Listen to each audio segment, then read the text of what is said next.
Umlayezo ophuthumayo osokhishwe icaba melisha umthandeni mfoka amanqaleke laphana-ke efunga egomela ethi namhlanje elamanqamu. Umjovo uzobe uphethwe emfene uthi uzobe ejova wasani ngisho itshe umbala.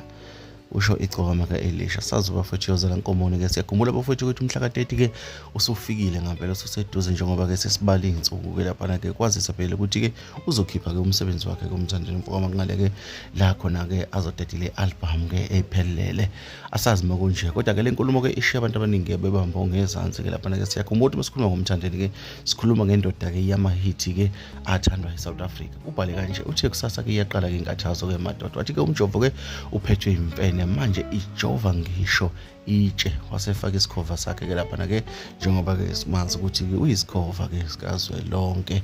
Asazi izozala nkomoni njengoba-ke sazi kamhlophe bafowethu ukuthi umthandeni-ke ungene kakhulu-ke ebantwini, abantu abaningi bayamthanda umculi futhi kamaskandi-ke onabalandeli-ke abaningi kakhulu-ke laphana-ke abathanda umculo wakhe-ke laphana-ke sikhumbule ethandwe njalo abalandeli bakhe uthandwa nangabantu manje basemaklabhini njengoba-ke umculo wakhe uphinde ungenisa kakhulu-ke ey'ndaweni zasemaklabhini sobumnandi-ke la khona-ke aphinde adlale khona iy'ngoma zakhe zodumo, izingoma ezinomlando ongeke uphinde ugqibeke ngoba sokucacile ukuthi cha lo mlando uzimele lo.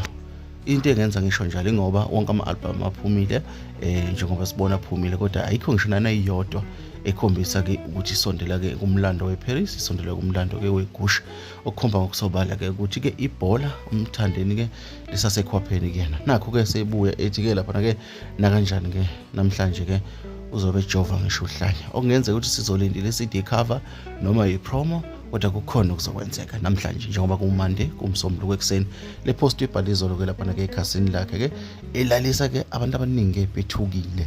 Namhlanje-ke sikhuluma ukuthi-ke yilona-ke usuku-ke lwamanqamu. Ngizolokhu ngiyithatha ngikubeka njengoba kunjalo. Awuhlale khona la ekhaya kwisiqiniseko esemedia-ke siphinde sidibane kwezinye.